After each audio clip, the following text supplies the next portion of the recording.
আজকে আমরা অ্যানেস্থেশিয়া নিয়ে পড়ব। অ্যানেস্থেশিয়া সম্পর্কে জানার আগে প্রথমে আমাদের জানতে হবে এটি কি। Anaesthesia is a state of controlled temporary loss of sensation or awareness that is induced for medical purposes. অ্যানেস্থেশিয়াকে দুটো ভাগে ভাগ করা হয়, জেনারেল এবং লোকাল।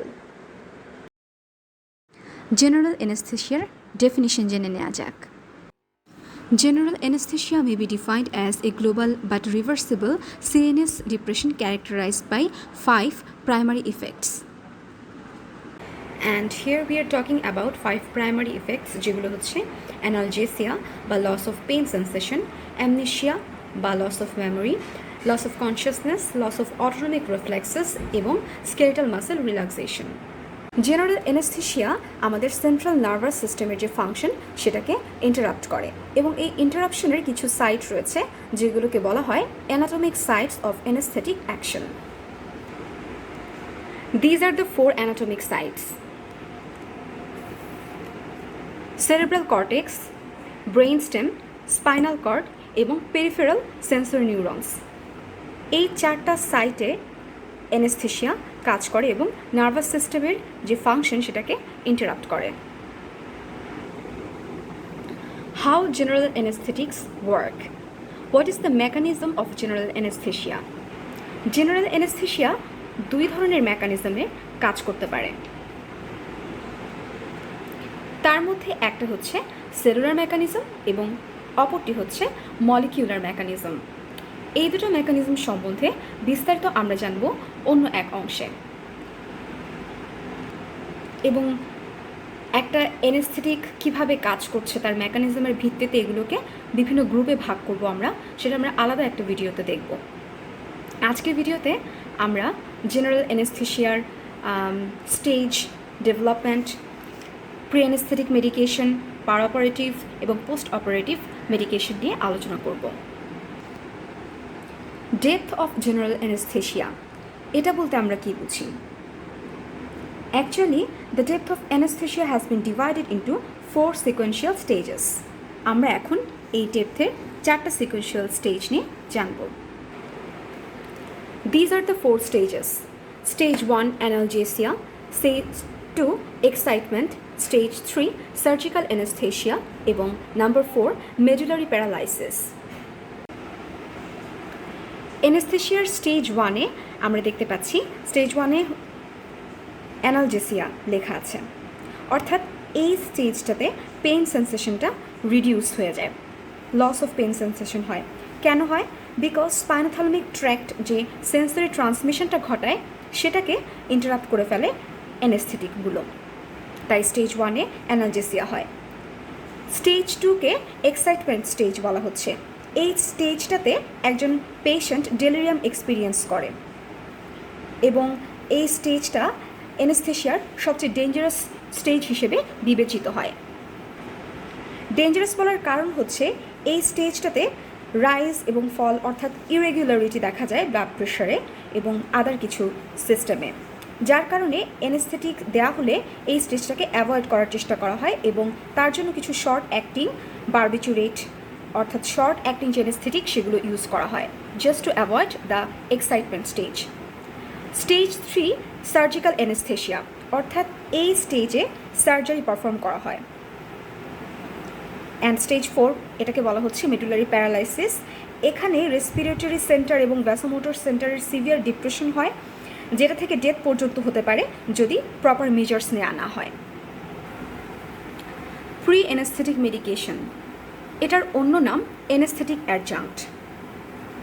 সার্জারি পারফর্মের পূর্বে একজন পেশেন্টের ফিজিক্যাল বা সাইকোলজিক্যাল কন্ডিশন, তার ইন্টারকারেন্ট ইলনেস, তার এক্সিস্টিং ড্রাগ থেরাপি, এই সব কিছু বিবেচনা করে কিছু ড্রাগ দেওয়া হয় অ্যানেস্থেশিয়া ইনডিউস করার আগে, যেগুলোকে প্রি অ্যানেস্থেটিক মেডিকেশনস বলা হয়। জাস্ট বিফোর অ্যানেস্থেশিয়া এই ড্রাগগুলো দেওয়া হয়। এর কারণ হচ্ছে যাতে আমরা যে অ্যানেস্থেশিয়াটা প্রোভাইড করছি সেটা যাতে প্লেজেন্ট এবং সেফ হয়, তার কারণেই এগুলিকে দেওয়া হচ্ছে। এখন আমরা কিছু অ্যানেস্থেটিক অ্যাডজাঙ্ক্ট এবং তারা আসলে কী কাজ করে সেটা দেখব। অ্যাংজাইটি রিলিজের জন্য বিভিন্ন ধরনের বেনজোডায়াজিপাইন দেওয়া হয়, যেমন ডায়াজিপাম, মিডাজোলাম। অ্যানালজেসিয়ার জন্য ওপিঅয়েড বা এনএসএআইডি জাতীয় ড্রাগ দেওয়া হয়। ব্রঙ্কিয়াল সিক্রেশন বা স্যালিভারি সিক্রেশনটাকে রিডিউস করার জন্য বিভিন্ন ধরনের অ্যান্টিমাস্কারিনিক ড্রাগ দেওয়া হয়। ভমিটিং থাকলে সেটাকে প্রিভেন্ট করার জন্য আগে থেকে অ্যান্টি এমেটিক্স দেওয়া হয়, যেমন অন্ডামসেট্রন। ইনফেকশন প্রিভেন্টের জন্য বিভিন্ন ধরনের অ্যান্টিবায়োটিক দেওয়া হয়। গ্যাস্ট্রিক সিক্রেশন রিডিউসের জন্য ওমিপ্রাজল, ইসোমিপ্রাজল এ জাতীয় ড্রাগগুলো দেওয়া হয়। আর জিআইটি এমটিংয়ের জন্য ল্যাক্সেটিভ, এনেমা ইত্যাদি দেওয়া হয়। এগুলো হচ্ছে মোটামুটি প্রি অ্যানেস্থেটিক মেডিকেশন বা anaesthetic adjunct. Drugs used during surgery. সার্জারির সময় যে ড্রাগগুলো ইউজ করা হয় সেগুলোকে বলা হয় পার অপারেটিভ ড্রাগস। তবে এই ড্রাগগুলো নিয়ে পড়ার আগে আমাদেরকে জেনারেল অ্যানেস্থেশিয়ার ক্লাসিফিকেশন জানতে হবে। জেনারেল অ্যানেস্থেটিক্সকে দুইটা ভাগে ভাগ করা হয়, ইন্ট্রাভেনাস অ্যানেস্থেটিক্স এবং ইনহেলড অ্যানেস্থেটিক্স। ইন্ট্রাভেনাস বা পার ইন্টারালগুলো সরাসরি আমাদের ভেইনে ইনজেস্ট করা হয়, আর ইনহেলডগুলো হচ্ছে ইনহেলেশনের মাধ্যমে লাংসের মাধ্যমে অ্যাবজর্ব হয়। ইন্ট্রাভেনাস অ্যানেস্থেটিক্সগুলোকে আবার 4টা ক্যাটাগরিতে আমরা ভাগ করতে পারি: বারবিচুরেটস, বেনজোডায়াজিপাইন, ওপিওয়েড অ্যানালজেসিক্স এবং মিসেলেনিয়াস।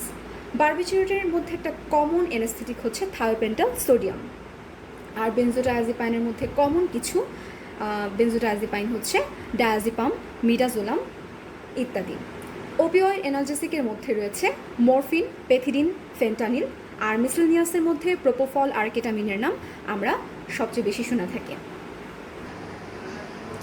এবারে আসা যাক ইনহেলড অ্যানেস্থেটিক্সে। ইনহেলড অ্যানেস্থেটিক্সের মধ্যে হ্যালোথেন, আইসোফ্লুরেন, ডেসফ্লুরেন ইত্যাদি থাকে। এগুলোর নামগুলোকে মনে রাখার একটা সূত্র রয়েছে, হাইডস এমএনএক্স।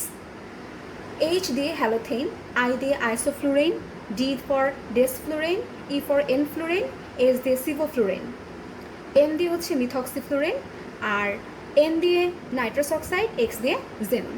এই সূত্রটা দিয়ে আমরা ইনহেলড অ্যানেস্থেটিক্সের নামগুলো মনে রাখতে পারি। ইনহেলড অ্যানেস্থেটিক্স নিয়ে যখনই আমরা আলোচনা করতে যাই তখনই একটা টার্ম আমাদের সামনে আসে, সেটা হচ্ছে Mac. What is Mac? Mac means minimum alveolar concentration. It is the lowest concentration of the anesthetic in pulmonary alveoli, which is needed to produce immobility in response to a painful stimulus. It provides immobility in 50% of the patients when exposed to a noxious stimulus.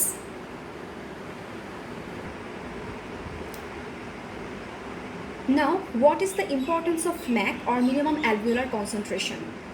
Mac থেকে আমরা বিভিন্ন inhaled অ্যানেস্থেটিক্সের পটেন্সির comparison করতে পারি। যেমন এখানে 3টি inhaled অ্যানেস্থেটিক্সের নাম দেওয়া রয়েছে, নাইট্রাস অক্সাইড, হ্যালোথিন এবং আইসোফ্লোরেন, এবং এগুলোর ম্যাক পার্সেন্টেজও দেওয়া আছে।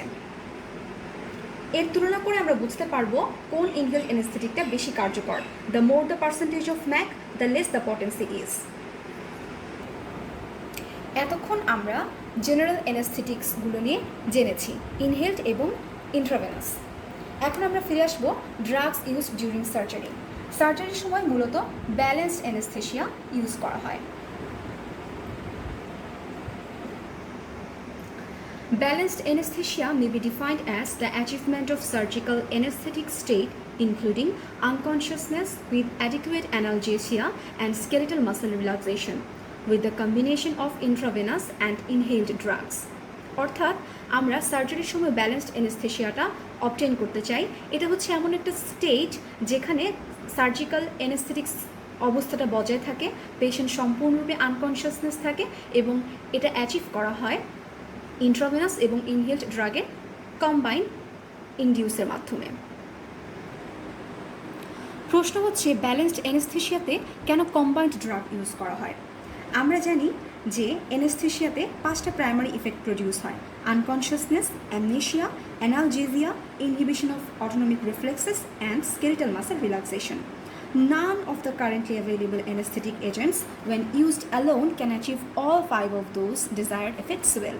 অর্থাৎ একা কোনো অ্যানেস্থেটিকের পক্ষে এই 5টা প্রাইমারি ইফেক্ট অ্যাচিভ করা সম্ভব হয় না, যার কারণে an ideal anesthetic drug should induce rapid, smooth loss of consciousness, be rapidly reversible upon discontinuation, and possess a wide margin of safety.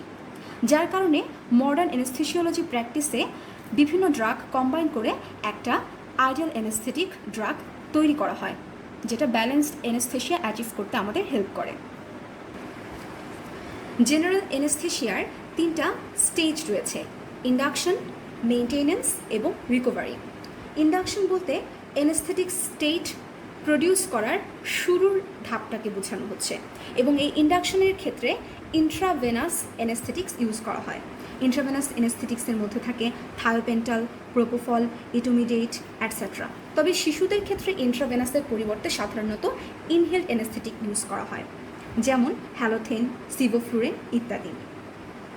আর একবার অ্যানেস্থেশিয়া ইন্ডাকশনের পর সেটাকে মেনটেন করার জন্য ইনহেলড অ্যানেস্থেটিক ইউজ করা হয়। ইনহেলড অ্যানেস্থেটিক্সের মধ্যে রয়েছে হ্যালোথেন, সিভোফ্লুরেন, আইসোফ্লুরেন ইত্যাদি, যেগুলো আমরা আগেই পড়েছি।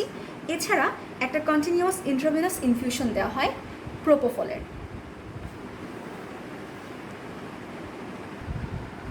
এবার আসা যাক রিকভারিতে। Recovery is the time from discontinuation of administration of the anesthetics until consciousness and protective physiologic reflexes are regained. রিকভারিতে যে ড্রাগগুলো দেওয়া হয় সেগুলোকেই বলা হয় the drugs which are given after surgery, অর্থাৎ সার্জারির পরে পোস্ট অপারেটিভ ড্রাগগুলোই হচ্ছে রিকভারির ড্রাগ। পোস্ট অপারেটিভ ড্রাগের মধ্যে নিওস্টিগমাইন, বিভিন্ন অ্যানালজেসিক, অ্যান্টিএমেটিক ইত্যাদি দেওয়া হয়। নিওস্টিগমাইনের কাজ হচ্ছে মাসেল রিল্যাক্সেশনকে রিভার্স করে দেয়া। অ্যানালজেসিক হিসেবে মরফিন, পেথিডিন ইত্যাদি দেওয়া হয় যাতে করে পোস্ট অপারেটিভ পেইন থাকলে সেই পেইনটা যাতে রিলিফ হয়। আর আমরা জানি যে অ্যানেস্থেশিয়ার অ্যাডভার্স ইফেক্টের মধ্যে নসিয়া, ভমিটিং ইত্যাদি থাকে। এটাকে প্রিভেন্ট করার জন্য অ্যান্টিএমেটিক হিসেবে অনডানসেট্রন, মেটোক্লোপ্রামাইড ইত্যাদি অ্যান্টিএমেটিক্স দেওয়া হয়ে থাকে। তো এই ছিল মোটামুটি জেনারেল অ্যানেস্থেশিয়ার উপরে একটা টপিক আলোচনা। লেট মি নো যে আজকের ক্লাস কেমন লাগলো, and of course thank you all for watching.